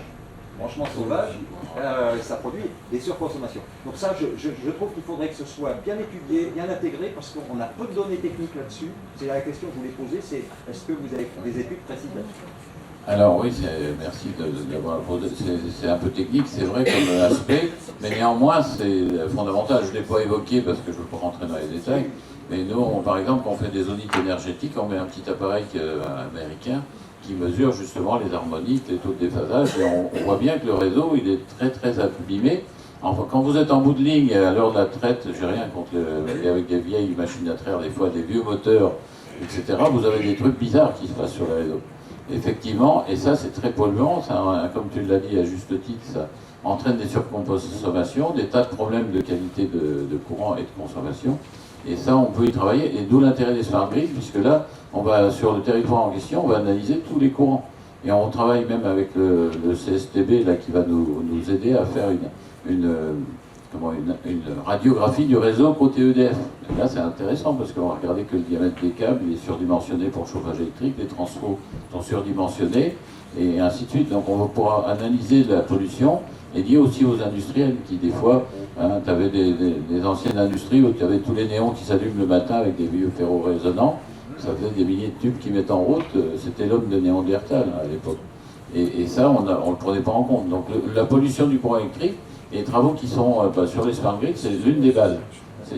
C'est vraiment une base de travail. Donc si tu veux, j'ai beaucoup de données là-dessus. Et on essaye de les mesurer et de voir l'impact. Pour donner une idée, en Allemagne, ils en sont à dire à leurs onduleurs solaires de corriger le courant. Parce qu'un onduleur, il fait du courant parfait, mais si on veut qu'il fasse du capacitif ou du réactif, il peut le faire. Donc suivant la qualité de réseau, on peut avoir des appareils qui injectent de l'énergie grâce à des onduleurs électroniques qui peuvent très bien corriger les défauts du courant. Donc on en arrive là, donc on ira très loin et dans l'avenir avec des systèmes autonomes. Et justement, tout l'intérêt, c'est plutôt d'avoir une grosse production qui descend vers le petit. Si on a un foisonnement de production, on améliore les lignes quand on produit du solaire. Moi, j'ai fait des mesures chez moi puisque j'en produis depuis un moment. Effectivement, j'améliore les déperditions globales, j'améliore le réseau parce que je pousse le réseau à un endroit où il est des fois un peu juste. Donc vous voyez, ces aspects-là sont importants au niveau technique. Et il faudra qu'on y travaille beaucoup, je suis d'accord. Il y a beaucoup à dire là-dessus. Oui. Peut-être sur l'informatique. L'informatique, oui, très juste. Vas-y. Non, c'était juste pour dire, pour rajouter à ce qu'a dit Michel, simplement, c'est donc les alimentations à découpage de tous vos appareils, tous vos ordinateurs, etc. D'accord, qui sont une catastrophe en termes de pollution. Alors, toujours pareil. Il faudrait que ce soit mieux normalisé, que les normes soient mieux respectées, mais on sait aussi que trop de normes tuent les évolutions techniques. Donc c'est là encore, on parlait, moi je pense qu'il y avait le contrôle citoyen de la distribution, et là on parle vraiment de la distribution. On a parlé un peu du Linky. C'est vrai que les smart grids, ça ne peut fonctionner, ça a du sens que s'il y a un contrôle citoyen sur les données qui sont récoltées et sur la manière dont elles sont traitées ensuite, c'est-à-dire dont on va utiliser ces données pour améliorer les choses. Si c'est pour faire de la surveillance des personnes comme ils veulent le faire avec le Linky, c'est non, non et encore non. Surtout que ça n'a aucun intérêt sur le plan technique, puisque avec un Linky, on ne sait pas faire le type de mesures dont parlait Michel, d'accord, c'est des mesures de pollution, on ne sait pas faire les mesures de consommation, on ne sait pas agir sur les consommateurs. Bon, à quoi ça sert? Concrètement, on peut refuser le Linky ou pas?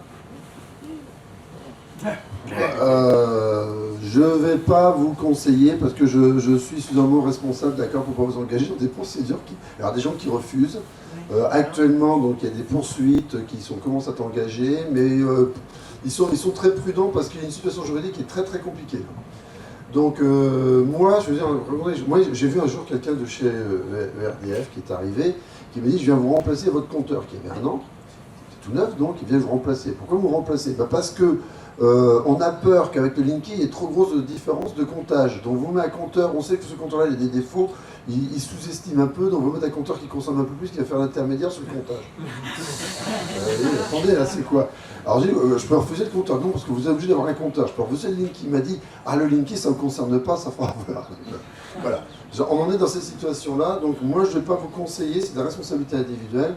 Moi, je sais que personnellement, je refuserai le Linky, puisqu'ils ont prévu de le déployer sur Vannes dans l'année qui vient. Je refuserai l'implantation de ce compteur-là, mais c'est une action individuelle. Je ne crois pas qu'il y ait de groupe actuellement qui fédère un peu qui mutualise les... Il y a un collectif, je ne sais pas. Si vous avez des réponses, vous pouvez me donner. Hein, moi, j'ai refusé le Linky, j'ai aucun souci. Oui, je pense. À Quiberon, ils m'ont relancé 2 fois, j'ai refusé. Oui. Alors, c'est sans doute que ça dépend des personnes, ça dépend des lieux. Micro. La ville, les gens qui avaient fait une lettre recommandée, qui l'avaient affichée sur leur compteur. Vous m'entendez pas comme ça? Non, c'est pour la caméra.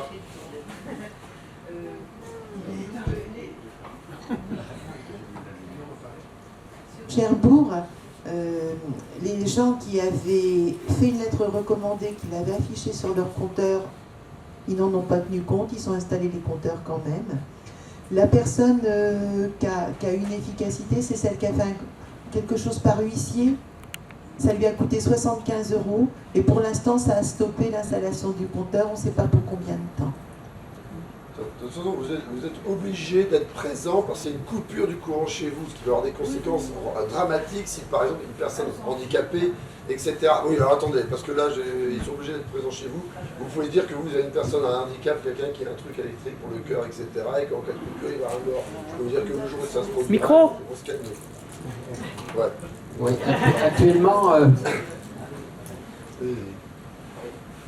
actuellement, il y a un maire du Finistère, à Castres exactement, qui vient d'être mis en procès avec Enedis, là.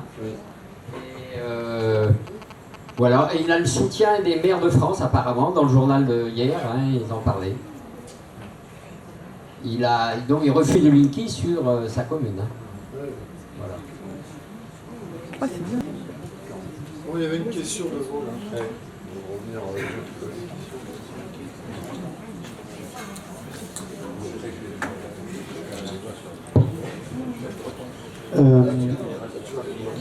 alors en fait, c'est peut-être 2 questions, mais qui je pense se rejoignent. Si je comprends bien ce que vous nous présentez, il vaudrait probablement mieux repartir des territoires, du local, pour faire dans un premier temps et prioritairement de l'autoconsommation. Peut-être pas, enfin.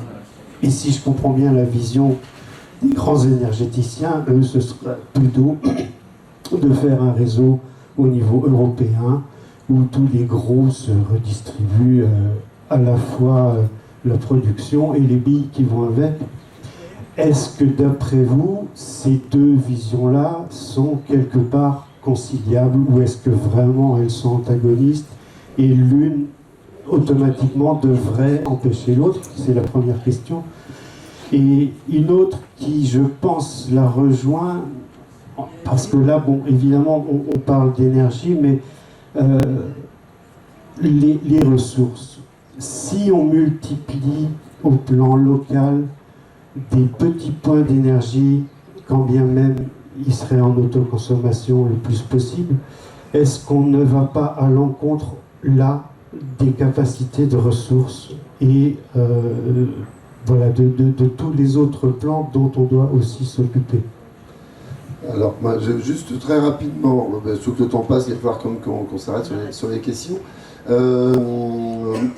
Enfin, il faut qu'on soit bien conscient qu'il y a une urgence, qui est l'arrêt du nucléaire. J'ai commencé par introduire la conférence, le débat par là. Il y a une urgence et il va falloir mettre en œuvre tous les moyens dont on dispose pour arrêter le plus vite possible, je dirais dès demain ce qu'on peut, mais c'est pas pour continuer à avoir du fossile pendant 10 ou 20 ans, d'accord? C'est derrière, il faut aussi arrêter toutes ces centrales fossiles qui sont vieillissantes et qui sont quand même pour certaines très polluantes. Donc l'urgence, c'est d'arrêter le nucléaire, il faut donc mobiliser toutes les ressources, y compris celles des grands groupes. Il n'y a pas d'état d'âme. Et tant qu'à faire, je préfère mobiliser des ressources renouvelables de grands groupes, d'accord, que des centrales thermiques classiques. Voilà, c'est des choix. C'est vous qui les faites, ces choix-là, d'accord? Il ne faut pas se laisser imposer, mais il y a des priorités. Alors après, effectivement, on sait de toute façon enfin moi je suis convaincu, après 40 ans d'antinucléaire, plus que ça même, je suis convaincu qu'aujourd'hui je n'ai plus rien à attendre de l'État, d'accord, on n'a plus rien à attendre d'accord, de ces grands groupes-là, parce qu'on sait qu'ils s'en foutent, ils vous vendront des lessives, ils vendront d'accord, du solaire ou de l'éolien. Si les citoyens ne s'emparent pas localement de la question, y compris sur le plan financier, c'est ce que démontre l'énergie partagée, ça ne fonctionnera pas, on ne s'en sortira pas. On sait qu'en France, beaucoup de gens sont conscients de la problématique énergétique et on voit de plus en plus de gens qui, individuellement, chez eux, mettent des panneaux solaires photovoltaïques parce que c'est une bonne solution individuelle, d'accord? Mais on voit bien que dès qu'on touche à l'éolien, je crois que tu l'as bien démontré, ça ne peut être qu'en mutualisant nos ressources. Donc voilà, elle est posée comme ça l'équation. Alors après, sur la deuxième partie, c'est plus difficile parce que c'est le mitage. Ces anti-éoliens, ils vous parlent souvent de ça, vous savez, c'est du mitage du territoire par des petites installations. C'est bidon.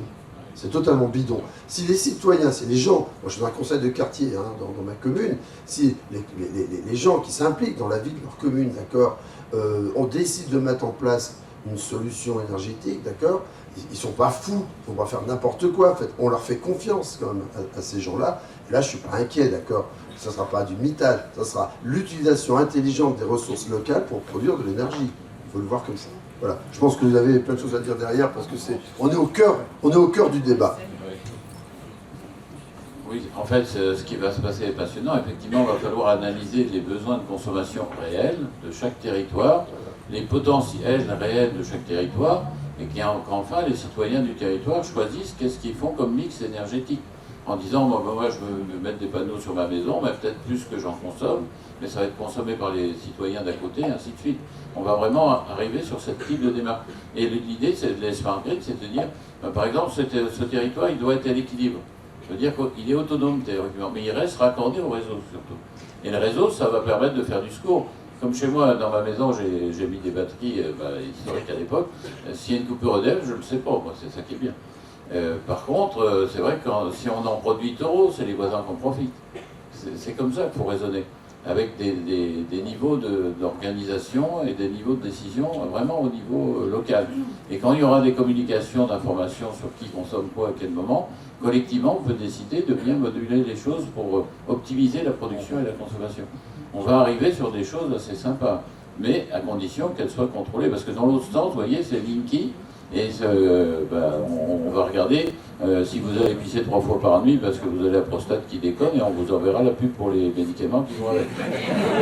Oui, alors, on peut aller jusque-là. Donc les outils vont être forts. Alors, les gestions de bâtiments, etc., c'est des outils extraordinaires, mais dans les deux sens. Encore une fois, si les citoyens, par le financement, par le choix, ne sont pas là, présents et décident en poussant un peu au cul les élus, parce qu'ils sont dans le développement durable, les 3 boules, ils ont compris, mais le texte en rouge, avec la participation des citoyens, ils ont oublié qu'il y était. Donc c'est vrai que c'est pas facile pour un élu. Je suis élu pour 5 ans, je vais te procher, je m'occupe de tout. Il faut qu'on arrive de sortir là-dedans. Mais ça va être passionnant, mais à condition que ce soit vraiment des études, tu vois, de fine sur le territoire et qu'on se pose bien des bonnes questions et on aura des solutions. Ouais, je vais conclure. Sinon. Bon, on a largement passé. Alors moi, ce que je vous invite, c'est que donc il y a les deux Michel, moi, mais il y en a d'autres. On n'est pas unique.